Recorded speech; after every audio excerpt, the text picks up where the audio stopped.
Today I'm making a texture rubbing. I have a piece of paper here. I have some unwrapped crayons. And before I do anything else, I'm going to write my name in the bottom corner of my paper.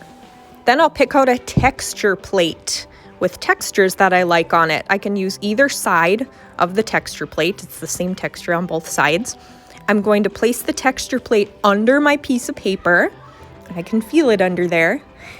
And I'm going to take my unwrapped crayon, color of my choice, and I'm not going to color with it like a regular crayon. I'm going to rub it on the side like that.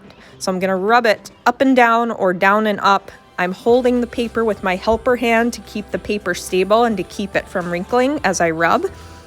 And when I rub, I'm rubbing kind of hard so that the color really shows up and that texture shows through underneath from the texture plate.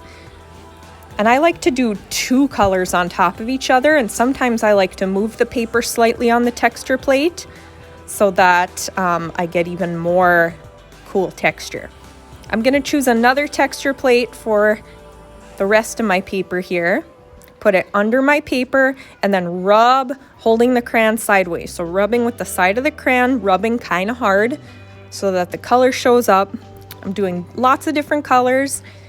You can overlap textures if you want. I'm doing a little overlapping here. And now I have a nice textured background, but I'm not quite finished with it yet. I'm going to do a wax resist watercolor painting over it. So wax resist is when you make something with crayon or oil pastel, something made out of wax, and you paint over it with watercolor paint, and the crayon will resist the paint. That means it pushes it away and it doesn't get covered up by the paint. So when I paint right over where I colored with the crayon, the texture still shows through. So I'm just adding some nice extra color to my textured background. Notice how whenever I pick a new color, I need to wash off my brush really well in the water so that none of the paints in the palette get mixed up.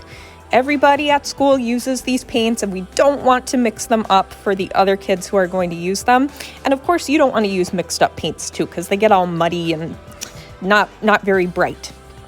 So please, please, please wash your brush off really good in the water every time you dip into a new color of paint, and the paints won't get all mixed up in the tray. You can certainly mix them on your paper. You can paint some colors over other colors, but you always got to remember to wash off your brush. Fill your whole paper with watercolor colors, and once that is done, it will go into the drying rack to dry.